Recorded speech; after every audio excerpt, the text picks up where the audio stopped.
vai um chazinho? Opa!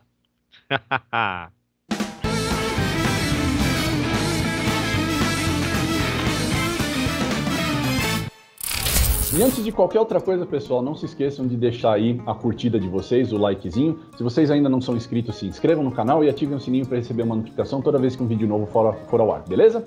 É isso aí, vamos lá. Bom, cara, uns meses atrás a gente trouxe aqui como convidado o Márcio Rodrigues, né, que estava entrando em cena aí com seu curso de quadrinhos vindos de África, né, ou só quadrinhos africanos, que vocês podem encontrar o link aí para quem quiser assistir, tá no cardzinho.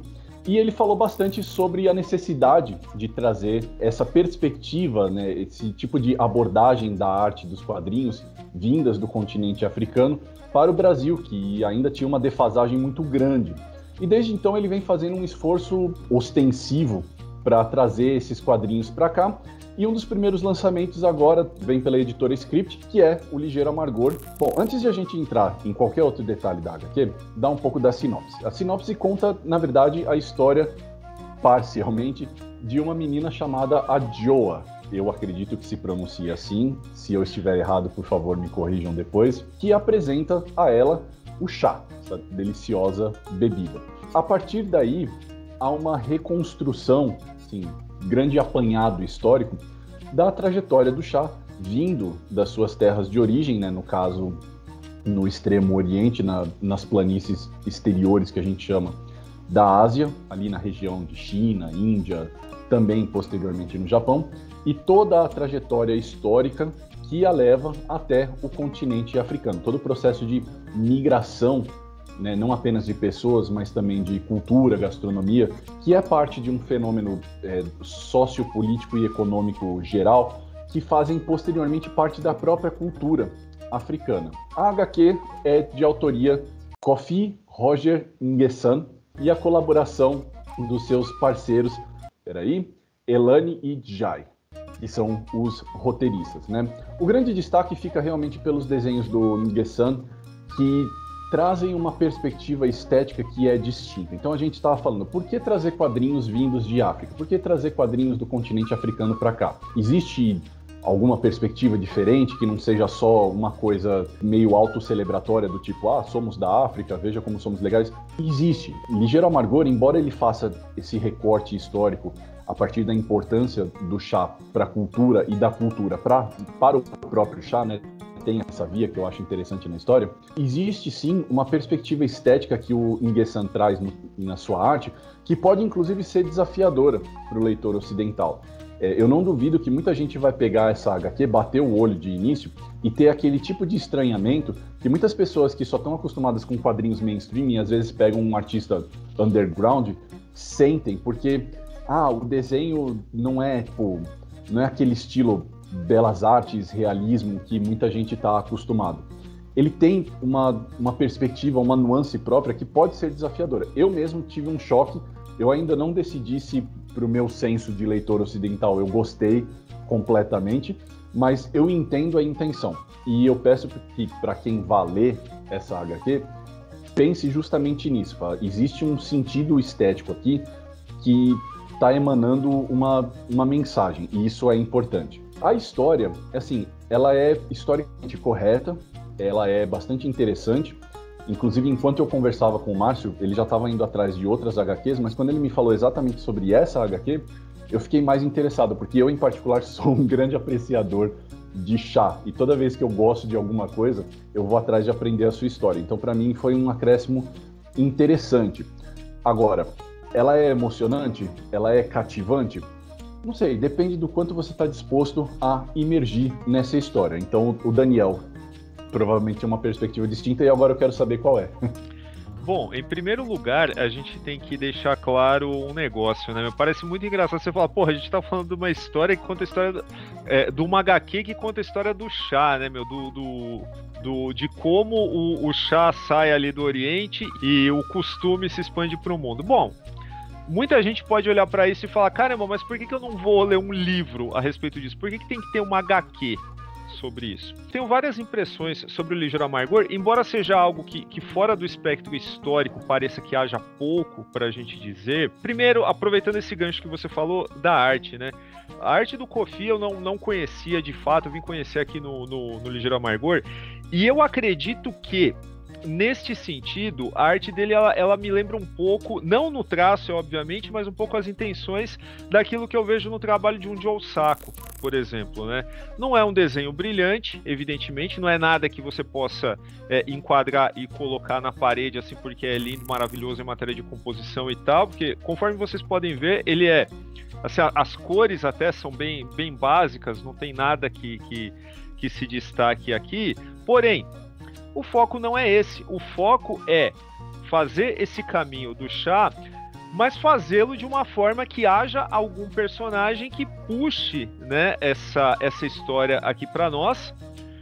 Diferente do trabalho de, por exemplo, do Box Brown, quando fez ali sua HQ contando a trajetória da criminalização e demonização da maconha. É um trabalho diferente também, mas ambos, aí o Joe Sacco, o Box Brown e aqui o Ligeiro Amargor, eles meio que se conversam de um jeito que eu acho bacana. E por quê? Porque a gente tem que discutir essas obras fora de um eixo, sabe? Principalmente pra galera mais nova. E eu acho o Ligeiro Amargor, assim, muito mais valioso em matéria de, sei lá, ser distribuído em escolas, do que aquela onda que eu já xinguei aqui muito mais de uma vez, que é aquela das adaptações literárias, que não serve para nada, né? Aqui você tem um valor cultural que é muito mais profundo, interessante no sentido de se comparar um commodity tão, assim, desprezado no imaginário popular, não dos especialistas, é claro, quanto é o chá, comparar com o impacto dos diamantes de sangue na África, né? Nesse ponto, eu acho o Ligeiro Amargor, assim, ele tem um valor, assim, indiscutível.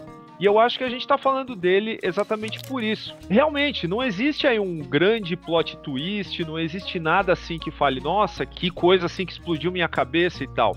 Mas, e aí eu vou falar especialmente, sabe, da minha impressão e o que eu acho de obras assim. Cara, eu sempre gosto de que alguém puxe um rosário de alguma coisa aparentemente comum ou boba, puxa um rosário lá pra trás e mostre que, porra, a gente não tá falando só do valor econômico, do impacto econômico disso no mundo e tal, a gente tá falando de algo que envolve muito mais, é um ritual social, é um negócio que faz bem, as pessoas bebem chá hoje e nem pensam, né, caramba, nossa, como é gostoso tomar um chá e tal, existe muito mais, não é só tomar o chá, existe toda essa construção social e cultural por trás de um simples, do negócio tão prosaico quanto esse.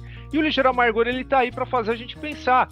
Cara, fez a gente pensar, porra, valeu a pena, tá ótimo. Eu acho que cumpriu sua função plenamente. Você tocou em dois aspectos que são realmente importantes. Então vamos lá. Primeiro, a coisa da comparação com os diamantes de sangue.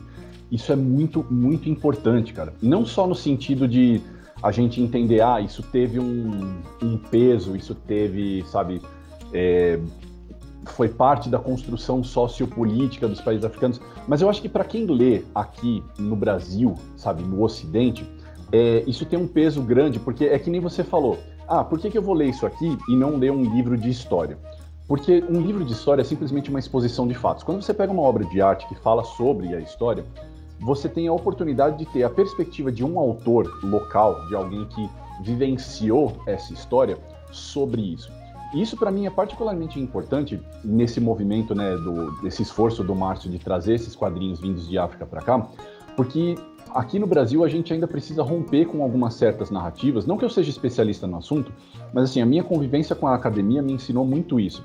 A gente ainda precisa romper com umas certas perspectivas de que a gente não se apropria de coisas, de que a gente não interpreta coisas. É um primado hermenêutico, não tem como fugir disso. Se você não vivencia a história, se você não nasce naquele ensejo, naquele contexto, você não pertence a ele. Tudo que você traz dele é uma forma de interpretação. E por que eu estou dizendo isso? Porque aqui no Brasil, hoje, embora, claro, todos os problemas políticos, sociais e econômicos que existem no Brasil há muito tempo sejam causa explicitamente da direita e da extrema-direita, a gente também tem um movimento de esquerda e de extrema-esquerda, principalmente aqueles que estão mais ligados a essas pautas identitárias, que parecem que não percebem que elas se apropriam de ideias, de conceitos e de cultura e passam a aplicá-las sobre o resto da sociedade de uma forma que também é autoritária. E por que elas fazem isso? Um resumo bastante grosseiro dessa ideia, mas porque elas se sentem no direito do pertencimento, do tipo, então eu sou negro, eu possuo a minha herança africana, então eu posso falar em nome de África. E não é assim. Porque quando você compara uma obra de um afrodescendente com a obra de um nativo, você vê claramente as distinções históricas, culturais, até psicológicas, que se revelam principalmente em obras de arte. E Ligeia Amargor, embora assim, ela não possua tamanha propriedade para você fazer um estudo de caso todo em cima disso, você já percebe essas nuances. Quando você falou, por exemplo, da comparação do impacto econômico e social do chá comparado aos diamantes de sangue, isso é feito dentro de uma perspectiva de alguém que vivenciou essa história e essa cultura, e que não possui paralelos diretos ou assim explícitos com os afrodescendentes que vivem aqui. Não estou dizendo que essas pessoas, gente, pelo amor de Deus, não estou dizendo que não existe uma história de sofrimento, não estou dizendo que não existe uma história de abuso, não estou dizendo que não existe racismo. Eu não sou idiota, não é disso que eu estou falando, tá? O que eu estou falando é que vocês têm nas mãos, quando vocês estiverem Ligeia Amargor, a oportunidade de praticar um pouco de hermenêutica, um pouco de interpretação e distinguir o sentido desse pertencimento que a obra de arte proporciona para a gente. Tá?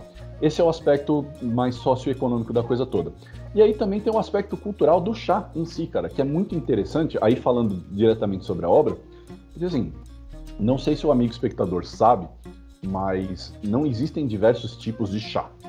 Todo chá, ele é, assim, lógico, existe mais de um tipo de chá, mas assim, a imensa maioria do que a gente chama de chá, na verdade, são infusões, que são baseadas em uma mesma planta, que é chamada Camellia sinensis. Eu não sei se vocês já leram as caixinhas de chá que vocês têm, mas todo chá é baseado nessa mesma planta. Então, o que muda? Muda o tipo de preparo, muda o tipo de torra, muda o tipo de, de chá, folha em banho-maria ou qualquer coisa parecida. Qual que é o sentido disso que eu estou falando? Quando você tem diversas maneiras, diversas oportunidades de preparar um mesmo alimento, você acaba imbuindo isso dos seus traços culturais, que é por isso que a gente tem, por exemplo, nomes de chás que vêm, por exemplo, da Índia, da China, do Japão, mas como o Ligeia Amargor nos mostra também, a gente tem diversos tipos de preparo, diversos tipos de sabores de chá que são endêmicos do continente africano. E entender como esses sabores surgiram, por que as pessoas o apreciam, como o Daniel bem falou, né? Como as pessoas se reúnem em torno da prática de tomar chá e o significado que isso tem para elas, é muito importante também para a gente entender como essa cultura se manifesta para essas pessoas. Então, é bem como o Daniel disse também agora há pouco, quando a gente fala de chá, parece algo muito banal, mas o que eu acredito que essa é a reflexão que vai para o amigo espectador, é justamente essa. Cultura, sociedade, não se forma em torno da excepcionalidade. Culturas e sociedades se formam em torno daquilo que nós somos capazes de compartilhar, daquilo que nós somos capazes de ter em comum e de como nós apresentamos isso tanto para nós mesmos como indivíduos, mas também para os outros. Acho que muito do valor de ler Ligeia Amargor e muito do valor desse esforço da Script, do Márcio, de trazer essa HQ para cá, por, assim, inicialmente banal que ela seja, é isso. É preciso transpor essa ideia de que é só uma HQ sobre chá e entender que não, que existem aqui algumas pérolas culturais que são interessantes para o amigo espectador. Exatamente, até por isso a edição aqui ela traz um monte de textos assim bacanas para que a gente fique mais por dentro, né? Entenda a necessidade de se falar disso, né? A conveniência de tocar nesse assunto, né? Nesse momento. Nesse momento, é qualquer momento, né? Porque aqui a gente não tá falando de nada quente, pauta quente que tá acontecendo agora. A gente tá falando de um negócio que é socialmente importante, que sempre vale a pena ser investigado, tal, para qualquer pessoa que tenha um mínimo de curiosidade sobre qualquer coisa. E mais ainda, né? Conforme você falou, tem a questão da vivência. É feito por uma pessoa de lá, né? A gente tem aqui a oportunidade de entrar em contato através de uma mídia que até então a gente aqui, como leitores brasileiros, a gente não tinha identificação com a produção de quadrinhos africana.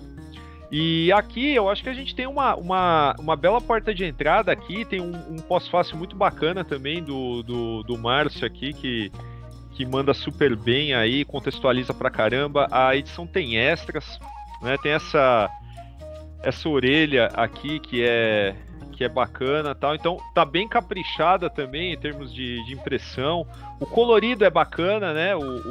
A gente falou aí da arte que, sabe, não tem nada demais. Assim, não ter nada demais também, entre aspas, né? Porque ela é funcional para aquilo que ela tá se propondo. E é bacana passar os olhos aqui por esse colorido básico e tal. É um negócio que funciona muito bem dentro do conjunto. Então, assim, a gente só pode falar que é recomendável, né? Que, sabe, ninguém vai perder seu tempo investindo aqui nessa leitura. E é isso, valeu aí, Script, por ter dado essa oportunidade aí pra galera. E o Márcio faz um esforço muito grande para esse processo de descolonização da leitura e da interpretação. Então, assim, eu acredito que o pós-fácil dele colabora bastante nesse sentido. Estabelecer a HQ não somente como o que a gente está falando até agora, não somente como um objeto de curiosidade cultural e histórica, mas como uma ferramenta, né? Você falou lá no começo atrás que era uma ótima oportunidade ter essa HQzinha em escola. Sim, e uma parte desse valor eu acho que está um pouco tanto no prefácio, né, da Yuri Hayashi, quanto no pós-fácio do Márcio Rodrigues, tá? Então fica aí a dica pro amigo leitor, não desperdicem esses textos, porque eles são bastante interessantes, inclusive para vocês levarem para debates posteriormente. Apoio cultural, rei do mate, né? É isso aí, pessoal, esse foi o nosso programa sobre Ligeiro Amargor, uma história do chá. Se você gostou do que você viu, tem aí o link na descrição para você poder comprar o seu próprio volume. Visite o nosso site formiguaelétrica.com.br. Se você quer mandar uma mensagem para a gente, mande e-mail para natela@formiguaelétrica.com.br. Se você quiser acompanhar a gente nas nossas redes sociais, a gente está lá no Facebook, no Twitter e no Instagram, onde a gente é @formiga.elétrica. E se você quiser ajudar a gente a continuar a comprar nosso delicioso chá e fazer esses programas, você pode ajudar a gente no Apoia-se, apoia.se/formiguaelétrica.com.br, onde você pode nos ajudar com o que você puder ou quiser, incluindo remessas de chá, porque nós gostamos bastante. É isso, até semana que vem. Tchau!